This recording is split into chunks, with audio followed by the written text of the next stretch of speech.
everybody, I am Liz. This is French Toast and Books, and today we have my all-together conglomerate recap review of the books I read in 2021. There is, if I did all of my tracking correctly, I finished 16 books.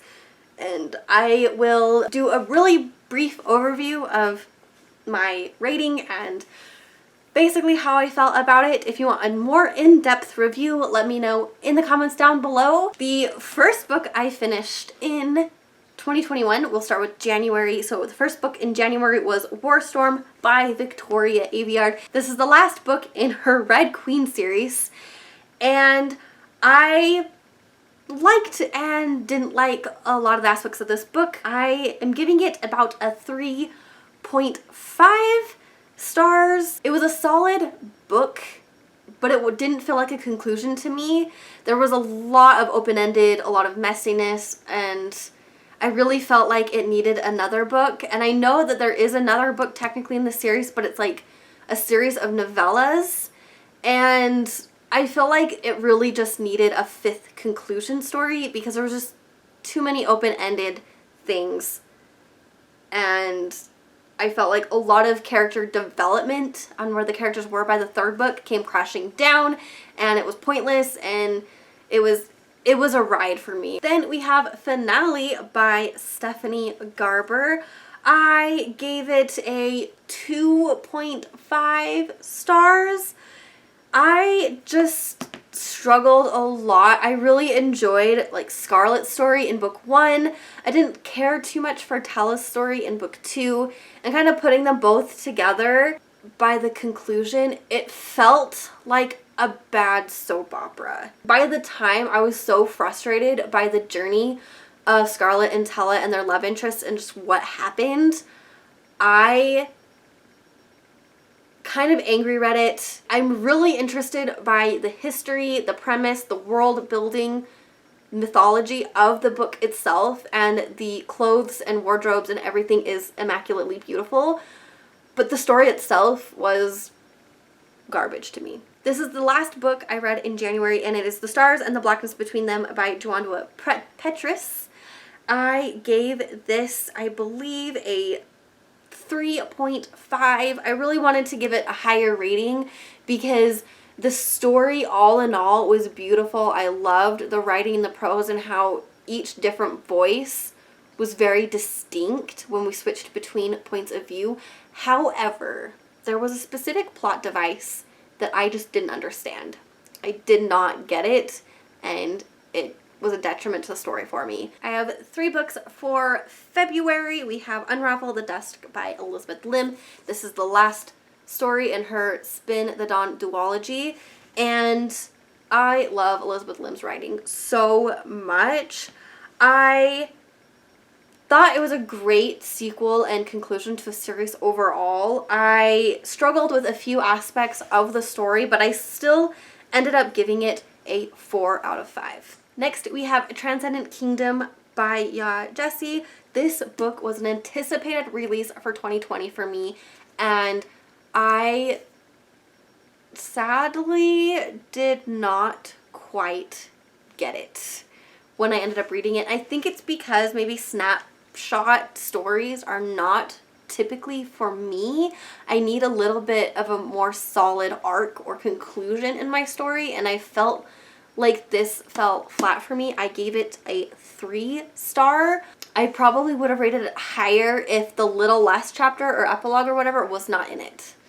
I would have probably rated it higher because then I would feel like, even though it abruptly ends and I didn't quite get the conclusion or arc, like I didn't understand that, it still felt like a better ending point than where the story ultimately left off with, and it just kind of left a bitter note for me.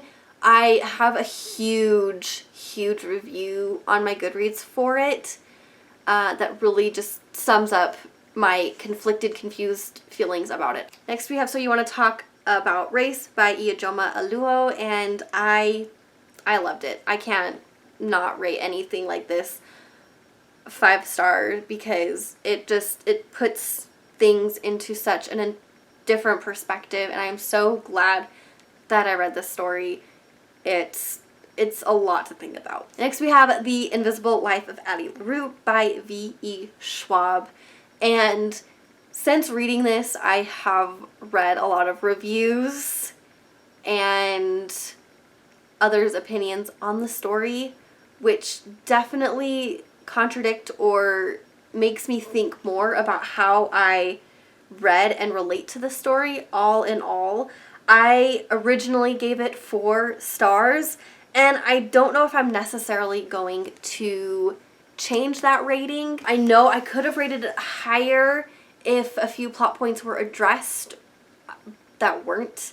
Some things were left a bad taste in my mouth, and I know that they left a bad taste in my mouth by the end of the book. It's definitely something I'm going to continuously think about and see how my opinions and feelings about this book have changed overall. I might need to do a reread on it to kind of solidify some of my feelings, especially as I've listened to other people talk about this book. Then we have Final Exam: A Surgeon's Reflections on Mortality by Pauline W. Chen. This might get a 3.5. I'm still kind of conflicted. I feel like it gives a lot of nuance in the medical field, particularly with doctors. I think that because I have decided against going to medical school and instead I am contemplating going into nursing instead, this book went from right up my alley for me to not being for me.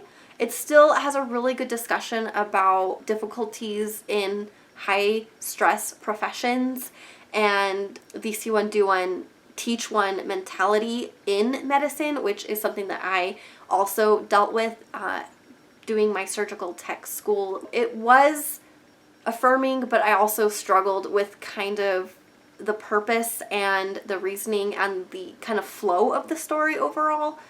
But it was interesting in a lot of aspects. Just like I said, it just wasn't for me in the time and place when I read it. Next we have You'll Miss Me When I'm Gone by Rachel Lynn Solomon. I highly anticipated this book when I picked it up years ago, and I finally got to it, and I was surprised but also a little bit disheartened by the story itself, mainly due to the lack of content warnings surrounding the story, and I felt like there is a lot of content warnings that this book needs, especially when it comes to self-harm imagery. It was a little bit triggering for me. I ended up giving it a 4-star, but I know I have a lot of feelings and thoughts about the story. I enjoyed the journey and the characters and getting into their brain. Some things irked me a little bit stylistically, like conceptually, but other than that, I did really enjoy what I learned, especially when it comes to Jewish culture and aspects of Huntington's disease that I didn't know about. Then we have If I Tell You the Truth by Jasmine Carr. I absolutely adored this story so much. Heavy on the content ratings because it is fundamentally a story about a woman who's raped and has a child, and then that child's all grown up and discovers that. I loved it. Every time I think about this book and look at this book, my feelings and perceptions just get higher and higher because it is in mixed media. There's poems, there's traditional story format, there's pictures, and I loved it, and I adhere to a 5-star rating for this book. We have Wish You All the Best by Mason Deaver. I loved so much of this story. I'm giving it a 4.5 out of 5 stars. I want to give it a 5, but ultimately I feel like there wasn't enough in this story for me to give it 5 stars because it doesn't really give you a lot of information on secondary and side characters. I wanted to see all of how the friendships build and bud, and I didn't get that from the story. If I got that, it would have been a 5-star, hands down. I have not really talked about the month's order of these books, and that's because I know it's wrong on Goodreads, and these next 2 books are very indicative of that, and I'm just going to say I read them. I'm not going to talk about them particularly because I want to do my own video on my experience of it, but I know that because of my reading slumps, I tried to read something that was kind of nostalgic for me, even though I know how problematic it is. And that was Twilight by Stephanie Meyer. I read New Moon also. And then we have Nevernight by J. Kristoff. It was not what I expected because I thought our main character, Mia, was already an assassin, but she's not. She's actually trying to prove her merit to get into an assassin guild. And then she's in the guild and becoming an assassin. And I honestly, when I started reading it, I got confused and I had to restart it even after just the first chapter. I'm so glad I did that because I ended up really loving it. I gave it 4 stars. My one thing that I hated, and honestly I read past them, were the footnotes.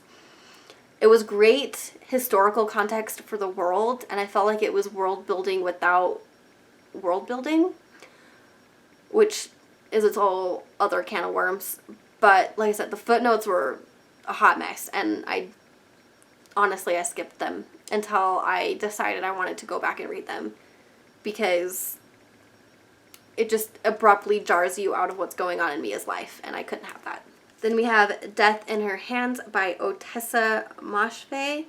All I know is I didn't get it, or I didn't know what to get in this book. I just couldn't appreciate it. It was not for me. I feel like I gave it 3 stars, but I might drop it to 2, just because when I think about the story, I just remember being bored out of my mind. And when I wasn't bored out of my mind or falling asleep because the paragraphs take up like entire pages, I was a little bit horrified by the main character. Not only is she losing her mind, but she's just terrible with classism, racism, fat phobia. It was very jarring for me, and I did not like that. There's also, spoiler warning, a graphic animal death, animal murder, and it was gross. No. And last but certainly not least, my last read for 2021 was my Dark Vanessa by Kate Elizabeth Russell. And I gave it a 4-star. I feel like, and honestly, the way that I reflect on this book, I had to read several reviews after finishing it. I understand what a lot of people who gave this negative reviews and also what a lot of people gave it glowing reviews did with this, particularly in the aspect that it seems to glorify relationship between a student and a teacher. I feel like it doesn't glorify it. And but I get where they're coming from. And a little bit when it comes to like kiddie porn, because obviously like there is graphic sex scenes between a 15-year-old and a 40-something-year-old professor, which is disgusting. So I understand why people hated or didn't like or thought this book was not for them. Like, I understand it, and I understand that like the depictions like of Lolita and some other works where it has a underaged female and a middle-aged or older man in a relationship, like, leaves bad taste in people's mouth. But I feel like that was the purpose of this book. So there we have it. The 16 books I read in